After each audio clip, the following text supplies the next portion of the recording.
Good afternoon, one and all. So in this session, we are going to learn how to develop a simple admission portal program in Django. So Django use చేసి admission సంబంధించిన data మొత్తం మనం group చేసి back and database నుంచి front end లో మనం ఎలా display చేసుకోవాలని ఒక శాంపుల్ ప్రోగ్రామ్ చూద్దాం. So KBN college admissions portal. So దీనికి సంబంధించి first I'm going to open my models.py file. So డిజాంగోలో అప్లికేషన్స్లో ఉన్న models.py ఫైల్ ఓపెన్ చేశాను. ఇందులో నేను క్రియేట్ చేసిన మోడల్ పేరు వచ్చేసి స్టూడెంట్ డీటెయిల్స్. దీనిలో నేను తీసుకున్న ఫీల్డ్స్ వచ్చేసి student number, student name, student age, student address, student 10th class percentage, intermediate percentage, degree percentage, as well as student phone number, group, Aadhaar and finally గ్రూప్ని బేస్ చేసుకుని ఏ కోర్స్కి ఎలిజిబుల్ అనే ఒక ఫీల్డ్ తీసుకున్నాను. సో లాస్ట్లో స్ట్రింగ్ క్లాస్ కన్స్ట్రక్టర్ తీసుకున్నాను. So I'm got return the object with student number, whatever it may be. మన number or name దేనితోనే మనం రిట్రీవ్ చేసుకోవచ్చు. స్టూడెంట్ నెంబర్తో నేను రిట్రీవ్ చేసుకుంటున్నాను. So this is the first program. So models.py file నేను తీసుకున్న ఫీల్డ్స్ అయితే ఇవి. ఇప్పుడు వన్స్ models.py ఫైల్ మనం క్రియేట్ చేసిన తర్వాత next I'm going to open admin.py file in the అప్లికేషన్లోనే admin.py ఫైల్ ఓపెన్ చేశాను.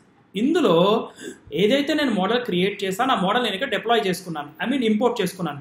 Then I'm going to create a separate class called student admin. Separate class తీసుకొని దానిలో నేను ఒక డిక్షనరీ తీసుకుంటున్నాను, ఆర్ ఎల్స్ దానిలో ఒక లిస్ట్ తీసుకుంటున్నాను. ఆ లిస్ట్లో నేను ఈ వాల్యూస్ మొత్తాన్ని రిట్రీవ్ చేసుకుంటాను.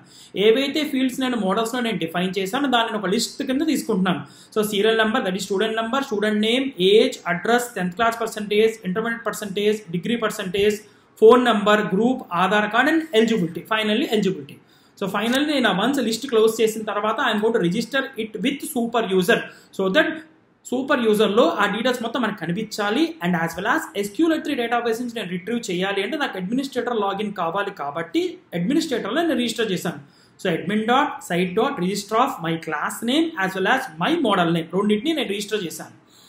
వన్స్ models.py అండ్ admin.py అయిపోయిన తర్వాత next I'm going to open views.py file. So in views.py file I'm going to create a method with a name called display.stu. So student details ఏదైతే నేను model create చేశాను ఆ మోడల్స్తో objects మొత్తాన్ని retrieve చేశాను. నేను ఒక లిస్ట్ కింద డిక్షనరీ కింద తీసుకున్నాను. ఆ డిక్షనరీ వచ్చిన వాల్యూస్ నేను home.htmlకి ఫార్వర్డ్ చేశాను. ఇక్కడ నేను ఒక కాంటెక్స్ట్ అని చెప్పి తీసుకున్నాను. ఆ కాంటెక్స్ట్లో నేను ఆ డిక్షనరీ స్టోర్ చేసుకుంటున్నాను. సో వన్స్ నేను ఆ వాల్యూస్ మొత్తం నాకు రిట్రీవ్ అయిపోయిన తర్వాత రియాక్ట్ చేసిన ఉన్న రెండర్ మెథడ్ ఏదైతే ఉందో ఆ రెండర్ మెథడ్ని యూజ్ చేసుకొని నేను డిజైన్ ఫార్మాట్ కింద home.htmlకి ఫార్వర్డ్ చేసుకున్నాను. home.html పేజ్లో first I'm going to load static tag. So load static template tag నేను లోడ్ చేశాను కాబట్టి నా ప్రాజెక్ట్లో అప్లికేషన్లో ఏదైతే ఉందో ఆ అప్లికేషన్లో నేను స్టాటిక్ అనే ఫోల్డర్ క్రియేట్ చేసుకున్నాను. So this is my Django application. దీనిలో నేను స్టాటిక్ అనే ఫోల్డర్ క్రియేట్ చేసుకున్నాను. దానిలో CSS అనే సబ్ ఫోల్డరు, ఇమేజెస్ అనే సబ్ ఫోల్డర్, జావాస్క్రిప్ట్ అనే సబ్ ఫోల్డర్, 3 ఫోల్డర్స్ ఉన్నాయి. ప్రస్తుతానికి జావాస్క్రిప్ట్ వాడట్లేదు, ఇమేజెస్ అండ్ CSSని వాడదాం అనుకుంటున్నాను. సో ఇందులో CSS అనే ఫోల్డర్ తీసుకున్నాను కాబట్టి నేను ఇక్కడ లింక్ చేస్తున్నాను. So link rel is equal to that is style sheet, href is equal to static CSS demo.css and I'm going to close that head tag as well as title tag. So title tag ప్రస్తుతానికి close చేశాను, as well as head tag కూడా close చేశాను. ఇప్పుడు ఇందులో body ట్యాగ్లోకి వచ్చిన తర్వాత first I'm going to right certain style sheet. So h1 style is equal something certain colour, KBN college admissions page or admissions portal and here I'm going to use the image tag and I'm going to load the static file. అంటే ఇమేజెస్లో ఉన్న image.png ఏదైతే ఉందో ఆ image.png నేను ఇక్కడ load చేసుకున్నాను using static tag. So static templates concept ఏదైతే ఉందో ఆ స్టాటిక్ టెంప్లెట్స్ కాన్సెప్ట్ని ఇక్కడ వాడాను and as well as with ఇమేజ్కి అండ్ యాజ్ వెల్ యాజ్ హైట్ని మెన్షన్ చేశాను. వన్స్ అయిపోయిన తర్వాత ఒకవేళ స్టూడెంట్ డేటా కనుక ఉంటే నేను ఒక ట్యాబ్లర్ ఫార్మాట్లో డిస్ప్లే చేద్దాం అనుకుంటున్నాను. అందుకని ఒక టేబుల్ ట్యాగ్ తీసుకున్నాను as well as with border as well as background colour. So table headings తీసుకుంటున్నాను, number, name, age, address and 10th percentage, intermediate percentage, degree percentage etcetera, student phone number, student group, Aadhaar number, eligible course etcetera. Headings అయిపోయిన తర్వాత once table heading tag close చేసిన తర్వాత I'm going to open another row. ఒకవేళ data కనుక ఉంటే that is for SIN STU list I'm going to display it in separate table. So TR tag తీసుకున్నాను, అంటే రో ట్యాగ్ తీసుకున్నాను, దానిలో వాల్యూస్ని యాడ్ చేస్తున్నాను TD.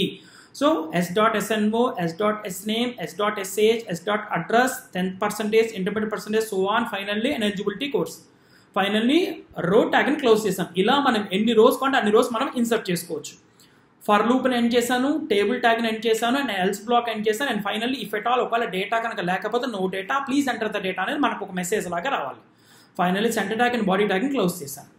ఇప్పుడు CSSలో ఏం రాసామో చూద్దాం. సో demo.cssలో సింపుల్గా ఒక h1 ట్యాగ్ తీసుకున్నాను, దాని యొక్క కలర్ని, అలైన్మెంట్ని మెన్షన్ చేశాను. అలాగే models.py అయిపోయిన తర్వాత urls.py అంటే urls.py అప్లికేషన్ లెవెల్లోని urls.py ఉందో ఆ urls.pyలో మెన్షన్ చేసుకున్నాను. ఏమని మెన్షన్ చేశాను, views.pyలో ఏదైతే నేను మెథడ్ తీసుకున్నానో ఆ మెథడ్ ఇక్కడ రాశాను. So display STU name is equal display STU.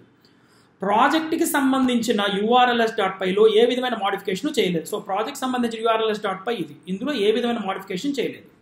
So once models.py, admin.py, అలాగే views.py and home.html and finally urls.py application level as well as project మొత్తం కంప్లీట్ అయిపోయిన తర్వాత then first we're going to open the command prompt open చేసి first we're going to navigate to our folder. So this is our folder. Now I'm going to run python space manage.py space make migrations. సో migrations apply చేస్తున్నాను.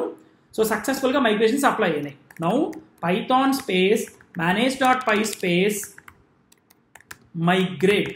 So migrate కూడా apply చేస్తున్నాను. So all migrations will be applied. Now I'm going to run python space manage.py space create super user. So super user ఒకటి create చేస్తున్నాను.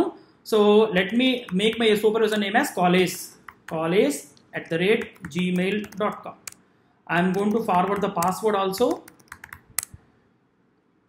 Yes, I am going to press yes. So super user was created successfully. Now I am going to run the command python space manage.py space run server. So server page ni copy chedamu. So deployment descriptor edunda nenu danu copy chestunanu, control C. So yes, here I am going to paste it here. And prastutaniki KBM college admission space and this is the image and student data emi ledu, we have to insert the data. So for this I am going to open the administrator login, that is super user. So username is college, password is also college. I am going to press login. So successful ga login and student details ane page open chestunnaను. So student details ane table lo first student data add chestunnaను. So let me add the data 1, let me add Dr. Ram, let me add the age 23, add the address Vijayawada and add the 10th percentage or something 78, 89. Let me add the degree percentage 90.